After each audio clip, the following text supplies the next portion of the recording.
За үнэ ахмадуудын тэтгэврийг бол одоо инфляцийн түвшний өсөлтөө гүйцэж чадахгүйгээр үнэн шүү дээ. Сая одоо өнгөрсөн төсөвдөр 6% нэмнэ гэж хэлсэн. Тэгээд 8.6 болгуулж байгаа. Тэгээд сүүлд нь бас ингээ санал тавьж байгаа 80,000 төгрөг болгуулсан.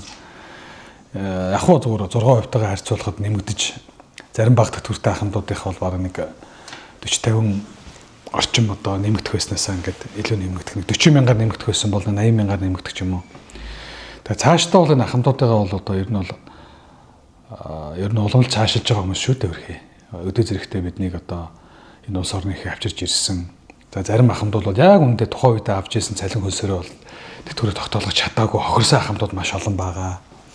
За зарим нь бол одоо нэг нийгмийн шуурганд гэдэг шиг ингээд тэтгэвэр тэтгэмжгүй байж байгаад ингээд баг тэтгэврийг тогтоолгочихсон. Тэгээ зарим нь 30-40 жил ажиллаад тэтгэвэр 800-900 мянгаар тогтож байгаа хүмүүс байна. Тэгэхээр энэ хүмүүстэй одоо болж игэл хамгийн түрүүнд энэ тэтгэвэр тэтгэмжийн ядаж амжиргааныхын наад захын төвшингийг хангах. За тэгээд одоо яг нэг үг хэлэхэд бол нэг Монголд нэг жилдээ нэг ганц баяр болдог Ахмадын баяр. Ахмадын баяр нь гэхээр би Ахмадын баяр хэлээд байгаа юм биш. Цагаан сар хэлээд байгаа. Сар шинээр нэг өр хүүхдүүдээсээ гоохгүй хүн шиг өөрөө нэг сайхан нэг ядаж нэг тий мах шөлөө буузаа аваад тавгийн идэгээ засчдаг. Нэг иймэрхүү байдалтай төвшөнд нь бол аваачихад бол ахмадуудын тэтгэвэр тэтгэмжийг бол нэмэх хэрэгтэй. За тэтгэвэр тэтгэмж нэмэхээс гадна одоо би бас ажлын хэсэг их хурлын удирдлагуудтай ярьж байгаад бас нэг ажлын хэсэг байгуулад намайг одоо ажлын хэсгээр одоо ахлаач гэдэг ахмадуудын маань санал шүү. Тэр нь юу вэ гэхээр одоо ахмадын тэтгэврийн асуудал байж байна. За нийгэм даатгалын шинжилгээний асуудал байж байна. За одоо та бид ч гэсэн одоо нэг үйлхэд бол нэг 20 жилийн дараа 30 жилийн дараа тэтгэврүүд гарахад өнөөдрөөс бэлдэж эхэлдэг. Ахмадын одоо үйлчлэгээний асуудал байж байна, эрүүл мэндийн асуудал байж байна, орон сууцны асуудал байж байна. Ахмадууд тэтгэврт гараад ажил хийдэг гэдэг юм ерөөсөө манайхан боддгоо юм байна. Ахмадуудыг одоо яг нэг үлгээ цэрэг цагдаагийн байгууллагад ажиллаж байгаа хүмүүс чинь 40 тавтаа гарч байгаа 4 хүүхэдтэй эмэгтэй хүн чинь 50 тавтаа тэтгэврт гарч байгаа шүү дээ. Тэгээд бизнес хийдэг, ажил хийх болдог. Та тэтгэврийн хүн юм уу гэдэг ингээ асуудал ханддаг тий. За тэтгэвртээ гараад олигтойхон тэтгэврээ авчих ихээр цалингийнх нь хязгаар байж байгаа учраас тэр хувийн тэтгэвэр, нэмэлт тэтгэвэр өглөөлдөг асуудал гэдэг. Энэ реформ шинжилгүүдийг хийх. За бүр нөгөө талаас ахмадуудын 47% нь ганцаардсан байна. Ганцаардал гэдэг нь айх тутам өвчин байдаг гэдэг зүйлийг бол тэр болгон хүмүүс мэддэггүй баг. Ихэвчлэн өөрх юм манай эмэгтэйчүүд ганцаараа үлддэг. За эрчүүдийн эрүүл мэндийн асуудал хувьд одоо муу анхаардагаас болоод манай эрчүүдийн хоёр ахмадын одоо эрэгтэй тутмын нэг нь 60 хүрэхгүй бол бурхны орон руугаа явчихад байна шүү дээ. Тэгэхээр энэ өөрөө эргээд бол нэлээд том бодлогын асуудал байгаа. Тэгээд хамгийн түрүүний хоолой тулсан асуудал ахмадын тэтгэврийн нэмэгдлийн асуудал байж байна. Нөгөө талаар яг сая 500 шаардаад байгаа те. Ер нь л Монгол улсад ажиллаж амьдарч байгаа хүмүүсийн доод цалин ч гэсэн сая 500 хүрэхгүй байгаа шүү дээ. Одоо дөнгөж нэг 792,000 төгрөг байгаа.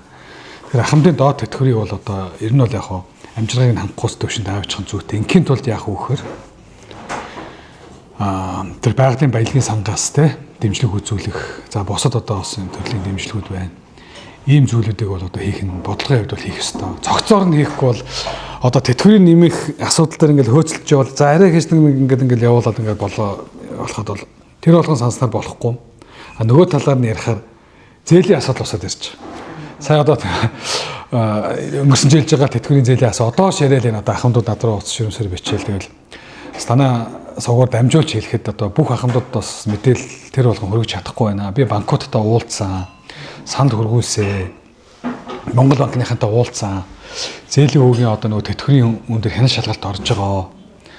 Урьдчилсан байдлаар бол одоо банкуд бол яг хөө тэр буруу зүрөө ойлгож байгаа асуудлууд байж байна. За нөгөө талаар бол банкуд зээлийнхээ үг бууруулсан гэсэн. Бид нар бас Монгол банкны бодлогын зөвлөлтөд хуралдаад их хурлын дарга удирдлагуудтай бас бид нар удаа дараа асуудалтай байнгын оргоор асуудалтай байд. Зээлийн үе бол одоо 1-ээс 0.7-оос за 1.5 хүртэл хуваар бол мөнгө төр буурсан байна. Яг гоо багч гэсэн нэмэр. Нөгөө талаараа 36 сарын тэтгэврийг авах сонирхол их байд юм байна. Ихэвчлэн одоо ахмадууд эрт тэтгэврт гарсан ахмадууд, баг тэтгэвртэй ахмадууд бизнес хийх зорилгоор нэг орон сууцны урьдчилан авах зорилгоор за нэг хүүхдийнхээ өөрхийн нэг сургалт мургалтын хөлөө монголчууд нэг юм гэр бүлсэг амьдралтай шүү дээ. Тэгээ энийг нэг 36 сар болгоход нэг батлан даагчийн асуудал тавигдахаар болсон. За өнөөдөр бол надад хариу ирсэн нь бол хаан банк бол одоо хамгийн хачаал үрж байгаа банк. За яг муу сайн хэлүүлж ээж одоо янз янзаар хэлүүлж байгаа. Гэхдээ хаан банк бол одоо бараг нийт тэтгэврийн зээлийн 60% нь олгож байгаа. Эдгээр чинь бас хэмжээ хязгаар гэж байдаг. Нийт зээлийн дотор Эзлэх хувийн одоо дээд хязгаар гэж байдаг. Хаан банк байна. Төрийн банк манаас одоо бас ингээд олгож байгаа. За голомт банк бол одоо яг нэг нөлөөхөд 50-50-аас өөр илүү одоо бас олгох боломжгүй байна гэдэг л хариу ирүүлсэн. Худалдаа хөгжил бас яг олгоод эхэлж байгаа. Тэгээ энэ дөрвөн системийн банкудад одоо ингээд хандсан, зарим нь бол нааштай хариу өгсөн, зарим нь шийдэхгүй ингээ байгаад байгаа. Батлан даагчийн асуудалтай нь бол би одоо тэр даатгалын асуудлыг шийдээч. Үнэхээр батлан даагч байхгүй. Батлан даагч байлаа гэхэд хүүхэд нь өөрөө зээлтэй. Эсвэл хүүхэд нь өмнө одоо бас нэг нь хит хатуудсан би бол шаардлага гэж бодоод байгаа. Өмнө одоо батлан даагч үр хүүхэд нь юм уу гэр бүлийнх нь хүн нь Монгол банкны нэг харж агсаалтай шүү дээ. Зээлийн хугацаа хэтэрсэн тийм түүхгүй байна гэж байгаа байхгүй. Тэр ямар нэгэн хүн нэг өдөр одоо нөгөө нэг зээлээ төлөхийн тулд те нэг өдөр хоцордог, цалин хоцорж буудаг. За тэгээд дээрэс нь одоо янз бүрийн одоо бизнесийн шалтгаанаар нөгөө зээлээ төлөх хугацаа ингээд те нэг 7 хоногор ч юм уу хойшилсан байнгут нь аавын тэтгэврт авахт нь чам батлан даагчаар болохгүй гэдэг юм хатуу шаардлага тавьчихсан тэр нь бол бас дэндүү хатуу шаардлага гэж би бодоод байгаа. Тэгэхээр энэ миний жоохон өөрчлөлт ингээд тавиач гэдэг ийм хоёр зарчмын санал тавьсан. Тэгээд энэ тал дээр бол одоо банкуд маань судалж байгаа хариу өгөх. За нөгөө талаар одоо нэг үгүй хэлэхэд намайг одоо бас шүүмжилсэ хэд банкуд руу одоо ингээ асуудалд хандаад байна гэтэргээд зарим дургуутс хандлагатай байна лээ. За гэхдээ миний хувьд бол одоо их хурлын гишүүн хэндэж одоо тэр цэцмэ өргөдлийн болон нийгмийн бодлогын байнгын орооны гишүүний хувьд бол одоо би ахмадуудын ирсэн саналыг л дамжуулж уламжилж өгж байгаа. Нөгөө талаас мэдээлэл татаж авах ийм эрхтэй. Ягаад ийм одоо те юу байна вэ гэж. За тэгэхээр яаж ийм нөхөр ингээд тэтгэврийн зээл одоо ингээд зарим талаар ингээд батлан даагчгүй ахмадууд хаашаа очиж байна нөхөр. За ядаж сар шинэ тэмдэглэхийн тулд ядаж чинь банк сонгохоос зээл авч байна. Аппликейшны одоо ингээд нэг зээл авч байна. Хувь хүмүүсээс маш өндөр хүүтэй зээл авч байна. За үр хүүхдүүд нь ч гэсэн одоо аав ээж нэг юм тэтгэврийнхаа зээлийг аваад нэг сар шинэ тэмдэглэждэг байсан бол тэр авч чадахгүй болохоор яаж вэ? Үр хүүхдүүд нөгөө нэг саяны зээлүүд рүү орж ирж байна. Тэгээ сая одоо би өчтөр ингээ хандсан чинь шүүхтэр ирж байгаа хэргийн баг 60% гэвүүдээ аппликейшны зээлийг бит юм биш үү? Банк санхүүгийн байгууллага. Тэгэхээр энэнийг цаана би суур утгаараа шийдэх гэж байгаа учраас саяны ажлын хэсэг мэсгүүдээр бид нар бусад ажлын хэсгүүдтэйгээ бас хатгаад энэ банкны зээлийн хүүн дээр хязгаар тавьж чөлөөт эрүүл өрсөлдөөнийг бий болгоё. За мөн дээрээс нь ийм одоо зорилтод бүлгэд зээл олгох. Ахмадуудад 18-19% зээл өгж ашиг хийнэ гэж юу аах вэ тийм үү? Тэгэхээр зорилтод буюу гадаад банкуд дээр магадгүй ахмадуудад бизнес хийх, ахмадууд орон сууц авах. За ахмадууд одоо тодорхой хэмжээгээр эрүүл мэндийн үйлчилгээ авах гэдэг юм уу? Эсвэл хэрэглээний тэр аялал жуулчлал эрүүл мэндийн гэдэг юм уу? Ийм үйлчилгээ авсан тохиолдолд нь одоо нэг ядаж зээлийн хүүг нь сарын 1%-ст итрүүлэхгүй байхарч үт юм уу те? Жилийн 12% гэсэн үг шүү дээ. Тэгээ хязгаар тавья. За тэгээд банк бос санхүүгийн байгууллага аппликейшны зээлүүд дээр хязгаар тавья хүүгийн. 30, 40, 50% хүүтэй ийм одоо зээлийн дарамтанд ахмадууд орохгүй тулд банкнаас нэг хэдэн төгрөгийн зээл ахиухан авъя л гэдэг л ийм л юм тавиад байна. За нөгөө талаар бол бодлогын хувьд ярихад ягаад энэ мөнгөнийг чангалаад байна вэ гэхээр манад үйлдвэрлэх баг байна. Монголчууд баг зээл аваад за ингээд ихэнх нь яаж ярих вэ? Бараа дандаа гаднаас зөөж барилгын материалаас ахуулаад те бүр хогийн шүүрнээс ахуулаад те одоо яг нэг өгөхөд одоо тогоо угаадаг те юугаа хүртэл салбитка одоо бүх юм гаднаас сууж байгаа учраас манай инфляц хөрөгдөх гээд за Монгол банк бодлогоор хэрэглээний зээлүүдийг хязгаарлаад үйлдвэрлэл эрхлэх зээлийг нэмэгдүүлэх зорилгоор бас нэг иймэрхүү бодлогыг тайлбарлаад байгаа. Би яг нэг талаар бол одоо том утгаар нь харах юм бол зөв өө. Гэхдээ өнөөдөр ахмадын болон хэрэглээний зээлүүд чинь жижиг дунд үйлдвэрлэлүүдийг дэмжиж байгаа гол их усэр юм аа. Магадгүй одоо магадгүй сар шинээрээ ч гэдэг юм уу. Ер нь үндэснийхээ үйлдвэрлэлийг дэмжүүлэе гэдэг үндэсний хэм хэмжээний хөдөлгөөнийг хийх хэрэгтэй байна. Магадгүй ингээд энийг ярих болохоор хүмүүсийн хэрэглээ өсөд байна гэж. Сая одоо ингээд харахад бол одоо энэ хүүхдийн амралтаар манай улсад олон зуун сая долларын гадагшсан байна шүү дээ. Хүүхдээ гэрүүлээрээ аваад гадагшаа. За энэ хүмүүсийг буруутах харахгүй маа. Монгол тэгвэл одоо сайхан агаарт хүүхдүүдэд аваад гараа ихэр хаана байна вэ те? Үйл амардаг одоо амралт соёлын газар байна уу? За байгаа хэдэн ажлахыг аваад үзэхээр нэг гадаад явснаас илүү үнэтэй байна. Тэгэхээр бид нар ерөөсөө нэг тийм бодлогын хувьд ингээд системтэй ингээд бодлого хийгээд гадагшаа гарч байгаа гадаад дотоод явж байгаа. Тэгээ гадаад явж байгаа хүн чинь зүгээр явахгүй шүү дээ. Тэгвэл нэг шопинг хийн гэж ярьдаг те. Шопинг хийн. За тэгээ баахан тэнд ууж идэх хоол унд гэдэг үзэхээр нэг монгол хүн гадаад явж байгаа мөнгө зарцуулж байгаа мөнгө. За нэг гадаадын хүн ирж Монголд мөнгө зарцуулж байгаа хоёрын дундх зөвөр $500 байгаа байхгүй юу? Манайх бол аялал жуулчлалын хувьд бол нэг иргэн тутамдаа $500 алдаж байгаа маш том зүгээр ингээд албан ёсны юугаар шүү. Албан бусаар одоо карманы кэшерч гэдэг юм уу те мөнгө гаргаж байгаа маш их юм байгаа. Тэгэхээр бид нар үндэсний энэ үйлдвэрлэл ер нь юм хөгжүүлж иж энэ инфляци барих, зээлийн хөвгөө бууруулах ийм бодлогыг давхар авч хэрэгжүүлэх хэрэгтэй. Тэгэхээр одоо би өөрөө болоос өөрөө эдийн засгийн хувьд бол яг зарим талаар бол энийг ярьж намайг одоо учир зүггүй баахан хэрэглээний зээлийг тэлэх одоо юм популизм дагуулж юм хийгээд байна гэдэг байдлаар хараад ах шиг үнэлээ. Зарим хүмүүс шүүмжилж байна лээ. Үгүй ээ. Гэхдээ би өөрөө банк санхүүгийн байгууллагч гэсэн ажиллаж байсан хүн. Нийт зээлийн багцын ерөөсөө нэг 5 орчим хувь л одоо хамтын зээл байгаа байхгүй. Нийт чанаргүй зээлийн маш бага хувь нь одоо хамтын зээл байгаа. 97-8 орчим буцаанд төлөгддөг энэ зээл. Тэгэхээр энэ зээлийг аваач хязгаарлаад байна хажуугаар нөгөө чанаргүй зээл буюу тэр нөгөө жижиг дунд үйлдвэрлэл бүр 3%, 6% авчихсан тэгвэл зээлүүд чинь асар их чанаргүй байгаа шүү дээ. Тэгэхээр энэ юг харуулж байна нөхөр хэрэглээний зээл гаргалтын хувьд бол зарим талаар бол жирийн шудраг зээлээ аваад төлж идэг иргэдийн хувьд бол хэтэрхий хатуу хандж байсан байна. Хүүгийн чөндрөөсгөө хийцэн, өр орлогын хацааг энэ хязгаарлаа хийчихсэн. Гэтэл хүн болгон зээл авангуудаа бүгдээрээ үрээд гадаад явчихдгүй маа тий энэ хүмүүс чи яадгүй хөр өөрөө бизнес эрхэлт юм байна өөрөө өөртөө ажлын байр бий болгох юм байна гэр бүлийн жижигхэн өрхийн үйлдвэрлэл эрхэлдэг маш олон ахмадууд байдаг жижиг дунд үйлдвэрлэлийнхаа хүүхдийнхаа нэг эргэлтийн өрнгийг бий болгоод өгье гэдэг юм дээр маш олон хүн эргэлдэг энэ мэтлэн бодлогын ямиг олон талаас нь харахгүй болохоор манай дата бааз статистик муу байгаа учраас мөнгөний бодлогын хорооныхны одоо гаргаж байгаа шийдвэр бас зарим талаараа зөвхөн макро эдийн засгийн үзүүлэлтүүдийг харуулад онлайн талаасаа зарим үзүүлэлтүүдийг хараад шийдээд байгаа. Зарим яг амьдралын одоо бодит тэр статистик тоо мэдээлэл тухайлбал нийт ахмадуудын хэдэн хувь нь өрхийн аж ахуй эрхэлдэг вэ? Хэдэн хүмүүс одоо энэ жижиг дунд үйлдвэрлэлийн тэмцэн бараа бүтээгдэхүүн худалдаж авдаг вэ гэдэг ийм тооцоо байхгүй ижиж энэ хэрэглээ бол ерөөсө тэр чигээрээ ирээн гарч байгаа гэдэг ийм бүдүүлэг харанхуй ойлголтоор хэрэглээний зээлүүд дээр одоо чанга хүүгийн бодлого явуулж байгаа нь би буруу гэж харж байгаа. За яг хөө тэгээд манай улсын төсвийн бодлогын асуудал бас байж байгаа. Нөгөө том том бүтээн байгуулалтын ажил гэдэг чинь зарим талаараа асар их мөнгийг барилгын материал за төмөр, цемент одоо өөр юу гэдгийг те шил толноос ахуулаад манай валютыг чинь гадагшуулж байгаа шүү дээ. Худалдааны алдагдлыг бол бий болгож байгаа. Тэгэхээр энэ мэн дээр бол ингээд бодит макро эдийн засгийн үнэлт өгүүлтийг өгчиж энэ мөнгөний бодлогын одоо шийдвэрүүдийг гаргах байх. Гэхдээ би Монгол банкыг буруутгах байгаа юм шиг маш сайн ярилцсан бид нар хоорондоо. Нэг зүйлийг бол одоо бас бид нар бол ярихгүй. Одоо би бол одоо магадгүй энийг бол улс төрчнөр бол өөрөөсөө нэг юм ярихыг хүсдэггүй. Нийгмээс хэрэг галыг одоо бодоод ерөөсөө ярьдгүй юм шиг байна. Юу гэхээр ухаалаг хэрэглээтэй байя гэж. Төсвөөсөө ахуулаад за тэгээд одоо хүмүүсээс ахуул ухаалаг хэрэглээг юу гэхээр үндэсний үйлдвэрлэл. Нөгөө хадгалдаг тийм үү. За тэгээ нөгөө талаасаа яадгүй хөр одоо тийм ухаалаг бос. Одоо манайхан ч сайн ингээ харж байсан чинь аппликейшны зээлийн дата баазыг ингээд сая судалгаанаас ингээ харсан чинь аппликейшны зээл аваад гадаад руу маш хүмүүс явсан байна гэж. Эргээд өндөр хүүгээр төлнө гэдгээ бодохгүй шүү дээ. За тэгээ нөгөө үнэтэй утаснууд маш ихээр авсан байна гэж. iPhone 17 тэ 16 гэдэг одоо шинэ сэр гарах болгонд нь аппликейшны болон банк санхүүгийн байгууллагаар хажууд нь бэлэн байж байдаг.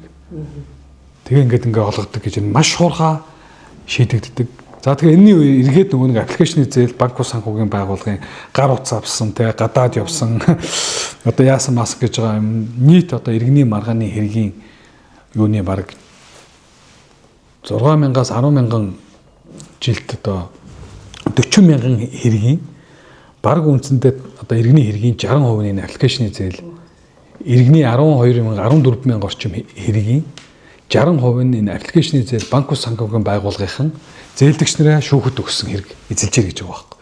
Тэгэхээр үндсэндээ манайх зээлийн өрийн дарамтанд орчод байна. Тийм учраас энэ аппликейшны зээл, зээлийн хүү, за тэгээ энэний цаана болон мөрөөдөө тоглоомны асуудал залуучууд асар ихээр автсан байна. Тэгээ энэ мэтлэн манай гадагшлах урсгалтай юмд бол бид нар бол маш том анализ хийх хэрэгтэй байна. Тийм учраас энийг бол одоо энэ хаврын чуулганаар энэ зээлийн хөвгөн дээр асуудал тавих, өрсөлдөөнийг дэмжих, энэ банк санхүүгийн байгууллага, санхүүгийн энэ хэрэглээний зээлүүд чинь цаана магадгүй мөнгөтэй эсвэл хүмүүс л мөнгө угаагаад байна шүү дээ. Хүлээд байна шүү дээ үндсэндээ. Нийт хадгаламжийн 44%-ийг нийт одоо хадгаламж эзэмсэж байгаа сая 200,000 иргэний иргэн аж ахуйн гэж байгуулгын ерөөсөө 5,000 хүнд дээр нөөгч байгааг та нар боддоо. 500 саяас дээш хэмжээний хадгаламж. Тийм учраас энэ мөнгө санхүүгийн одоо бодлогыг аваад үзэх юм бол маш их тийм ялгаатай нэг хэсэг иргэдэд бол асар их мөнгө байна. Дээлэх иргэд мөнгө байхгүй, зээлээс зээлийн хоолнд амьдарч байна. Тэгэхээр энэ нэг юм эдийн засгийн одоо хит ялгаатай байгалийн баялагын нэг талаар бол бодлогын асуудал. За нөгөө талаараа бол авилгал хулгайн асуудал. За орон сууцны хувьд ингээ сайн ингээд бид нэр банкн дээр аваад үзсэн моргжийн зээлийн багагүй хувийг дандаа тансаг хэрэглээтэй буюу одоо тэр бомын үнэтэй те 800-900 сая төгрөгийн үнэтэй метр квадрат нь 7-800 сая төгрөгийн 7-8 сая төгрөгийн үнэтэй байруудад олгосон байгаа байхгүй юу? Уул нь бол энэ татвар төлөгчдийн мөнгө буюу хүүгийн татаас олгож байгаа энэ моргжийн зээлийг анх удаага байранд орж байгаа. Скол нэг зорилтод буюу 80 хүтэр метр квадрат авч байгаа байранд олох ёстой. Ийм юм руу одоо хүртэл ингээд дандаа ингээд буруу бодлогын алдаанууд гаргацсан. Энэгүй банкуудаар шанал шалгалт хийж. Тэгээ тиймэрхүү байдлаар бол одоо энэ мөнгө санхүү зээлийн бодлого дээр одоо нэлээд бас дэлгэрэнгүй ярьчлаа. Тэгээ ахмадууд маань миний саний ярьж байгааг бас олон талаас нь хараарай. Нэг талаасаа одоо ингээд зээл авахд бол маш их амар. Зөвхөн би ахмадыг ярмааргүй байна. Жирийн одоо оюутан залуучууч байж байна. За жирийн иргэдч байж байна те. Гэдэг бидний нэг юм тийм нэг бие биенээсээ давх гэсэн тийм нэг хэрэглээний дайм байна. Жоох нэг том болоод нэг бизнес эхлэнгүүтээ Land 300 юм уу эсвэл Lexus 600 унахгүй л ерөөсөө би бол баг том бизнесмен гэж өөрийгөө үзэхгүй. За 99.11 гэж дугаар барихгүй бол одоо би бол том одоо улс төрч бизнес биш.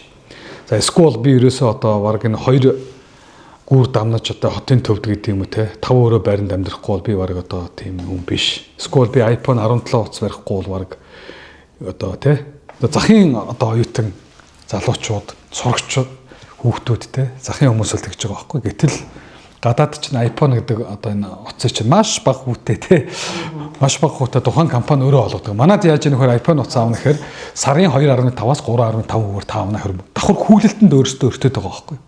Яг уу тэр хэрэглээг нь би одоо 100% буруутгах гэж байгаа юм биш. Гэхдээ бид нар өөрсдөө үйлдвэрлэдэггүй улс учраас хит их тийм биенээ тавах гэсэн. Эсвэл одоо би нэг халуун оронд очиж далайн ирэг дээр хагас нүцгэн зураг авахгүй бол одоо би баг хиний ихнэр болж хувирах уу те баг хүн бишийн тоонд орчлаа гэж залуучдаа хүртэл тийм юм авсан шүү дээ. Гэхдээ энэс өрөөсөө ичгэрэггүй байхгүй юу. Бид нар асар тийм орлогоо давсан тийм зардал гаргасан юм дээр аягүй тийм хөөргөн юутай байж байна.